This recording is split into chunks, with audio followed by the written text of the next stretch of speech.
नमस्कार।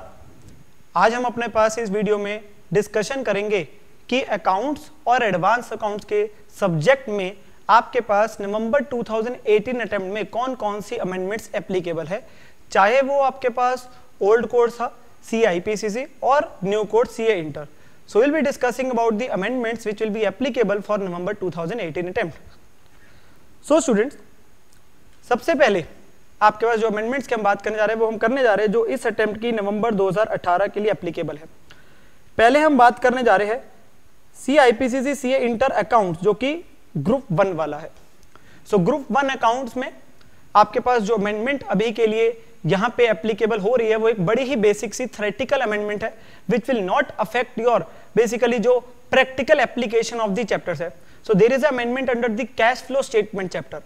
सो cash flow statement के अंदर में there are certain exemptions being given to the companies जिनको कैश फ्लो स्टेटमेंट बनाने की जरूरत नहीं होती। सो कुछ कंपनीज को पहले से ही एग्जम्पशन दे रखी है जिसके अंदर में आपके पास 1% कंपनी है, स्मॉल कंपनी है और एक डोरमेंट कंपनी है। इन कंपनीज को कैश फ्लो स्टेटमेंट बनाने की जरूरत नहीं है। अब एक और अमेंडमेंट आ चुकी है जो एप्लीकेबल हो रही है इस टाइम में कि जो आपके पास स्टार्टअप कंपनी है और प्राइवेट कंपनी, सो वो वाली प्राइवेट कंपनीज जो कि स्टार्टअप वाली है उन लोगों को भी अब कैश फ्लो स्टेटमेंट बनाने की जरूरत नहीं है। So this has been included कि वो वाली प्राइवेट कंपनीज अगर वो क्या है स्टार्टअप वाली है उनको कैश फ्लो स्टेटमेंट बनाने की जरूरत नहीं है। They have been given exemption.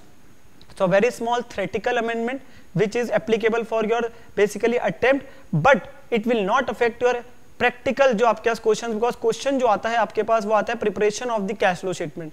So it is only a theoretical amendment कि किन किन कंपनीज को कैश फ्लो स्टेटमेंट बनाने की जरूरत नहीं है। Mainly relevant for your law exam, आपके लॉ के पेपर के लिए, ठीक है ना, वहां पे आपके थ्योरी बेस्ड क्वेश्चन के लिए यहां पे इतनी ज्यादा इसकी रेलिवेंस नहीं है स्टूडेंट्स। देन जो आपके पास अगली अमेंडमेंट की हम बात करने जा रहे हैं वो आ रही है जो एडवांस अकाउंट्स का सब्जेक्ट है ग्रुप 2 के अंदर, उसमें कौन कौन सी अमेंडमेंट्स आई है जी इस बार के लिए। सो यहां पर एक तो आपके सबसे पहले आता है बैंकिंग कंपनीज का चैप्टर। सो बैंकिंग कंपनीज के चैप्टर में जो मेन चीज रहती है वो रहती है कि SLR स्टैट्यूटरी लिक्विडिटी रेशियो और CRR कैश रिजर्व रेशियो। सो वो एप्लीकेबल रेट कौन से है, तो जी SLR का आपको एप्लीकेबल रेट है 19.5% और CRR का एप्लीकेबल रेट है आपका 4%। सो ये रेट्स एप्लीकेबल होंगे for the attempt. Then insurance companies के एक चैप्टर में एक अमेंडमेंट आई है, वो भी बहुत ज्यादा आपकी प्रैक्टिकल एप्लीकेशन को फर्क नहीं डालेगी। एक ऑप्शन दिया गया है यहाँ पे कि जो हम अनएक्सपायर्ड रिस्क रिजर्व क्रिएट करते हैं in case of general insurance companies, तो वहां पर इन्होंने ऑप्शन लेके आए। हम हमेशा बोलते हैं कि जो मेरीन वाले हैं उनको कितना करना पड़ता है 100% ऑफ द नेट प्रीमियम, और जो आपके पास फायर है और मिसलेनियस है उनको करना पड़ता है 50%।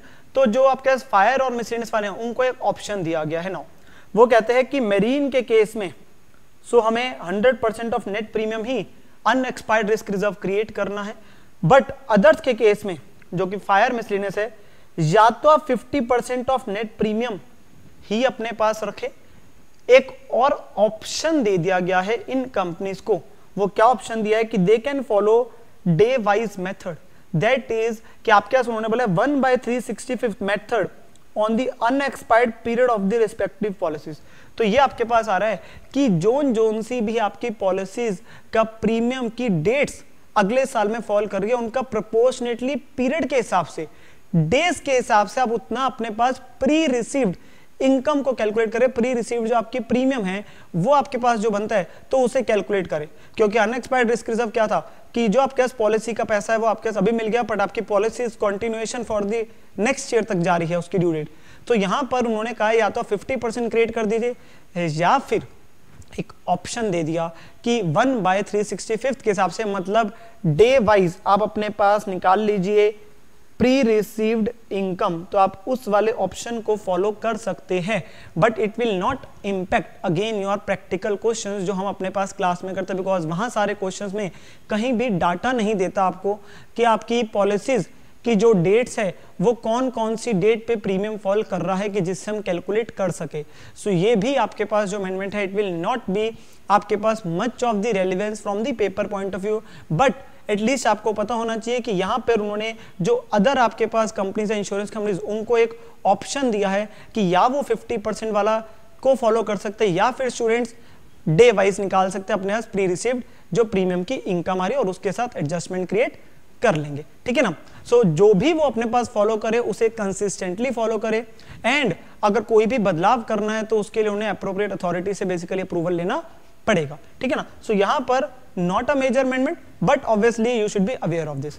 एंड जो एक आपके पास अमेंडमेंट आ रही है वो आ रही है गाइडेंस नोट की, जो कि एप्लीकेबल है सीए इंटर वाले स्टूडेंट्स के लिए, not for CA IPCC advance account but for the new course CA inter, because guidance notes सिर्फ सीए इंटर के सिलेबस में है बच्चों को, सीए आईपीसीसी वालों को गाइडेंस नोट्स एप्लीकेबल नहीं है। तो वहां पर एक गाइडेंस नोट जो है डेप्रीसिएशन को रिलेटेड जो schedule 2 to the companies act 2013 है, सो वो आपके सिलेबस में कवर किया गया था पहले, बट अब उन्होंने जो आरटीपी रिलीज किया है आईसीआई ने उसमें उन्होंने कहा है कि ये आपके पास गाइडेंस नोट एप्लीकेबल नहीं होगा। सो जो guidance note on accounting for depreciation in companies in context of schedule 2 companies act 2013 है, it will not be applicable for the November 2018 attempt that has been mentioned in the ICI के RTP में जी। सो ये वाला आपके पास जो applicable है that is for only CA inter students जो कि आपके पास है, उनके एडवांस अकाउंट्स में गाइडेंस नोट था, अब उनको कहा गया है कि ये आपका गाइडेंस नोट एप्लीकेबल नहीं है। वैसे अपने आप में guidance note was very very easy, but उन्होंने इसको अभी सिलेबस से अपने पास यहाँ से उन्होंने बोला है कि it will not be applicable. इसके अलावा स्टूडेंट्स उन्होंने काफी चीजों का मेंशन जरूर किया हुआ है in the CA IPCC RTP regarding the accounting standards, regarding आपके पास जो ग्रुप 2 के अंदर लिक्विडेशन का चैप्टर है। सो वो वाली सारी के सारी amendments were actually applicable to the previous attempts और वो वहां पे एप्लीकेबल हो चुके हैं। There is no new amendment as such जो कि अकाउंटिंग स्टैंडर्ड्स में लेट से इस बार कोई आई है। जो पिछले 1 से 1.5 साल पहले जो अमेंडमेंट्स आई थी वही अभी भी एप्लीकेबल है और हमने अपनी क्लासेस में वही अपने पास अकाउंटिंग स्टैंडर्ड्स भी अपने पास किया है लेटेस्ट आपके पास जो अमेंडमेंट के हिसाब से है, जिसके लिए मैंने अपनी तरफ से क्विक रिवीजन जो आपके पास एएस की रिवीजन है वो वाली भी आपके पास videos will be available for you so that you can revise, and that is actually आपके पास जो लेटेस्ट अमेंडमेंट के हिसाब से है। बट अलग से इस बार के लिए कोई अमेंडमेंट एप्लीकेबल नहीं है, जो 1-1.5 साल पहले थी वही अभी भी है। एंड सेम फॉर एक ग्रुप 2 के अंदर एक लिक्विडेशन का चैप्टर है। सो वहां पे जो आपके पास पुराना मॉड्यूल था जो बच्चों को 1 से 1.5 साल पहले आया हुआ था, उसमें ओल्ड कंपनीज एक्ट के सेक्शंस के हिसाब से उन्होंने statement of fair deficiency account के बारे में लिखा गया था। अब उन्होंने न्यू कंपनीज एक्ट जो 2013 के हिसाब से था उसके रेलिवेंट सेक्शंस की वहां पे सिर्फ उन्होंने बातचीत करी है, अदरवाइज फॉर मेकिंग वहां पे अलग से कोई फर्क नहीं पड़ रहा है। जो आपके पास तरीका हमने अपनी क्लासेस में सीखा था लिक्विडेटेड स्टेटमेंट ऑफ अकाउंट को बनाने का वो बिल्कुल सही और लेटेस्ट के हिसाब से आपके पास सीखा गया था, तो अलग से कोई अमेंडमेंट उसमें भी नहीं है student. So this time there is no major amendment students in the exams जो आपके पास एप्लीकेबल होगी, ठीक है ना। सो यही कुछ अमेंडमेंट थी जो नवंबर 18 के लिए अकाउंट्स और एडवांस अकाउंट्स के लिए आपके पास एप्लीकेबल आ रही थी। So thank you students for watching the video, stay tuned.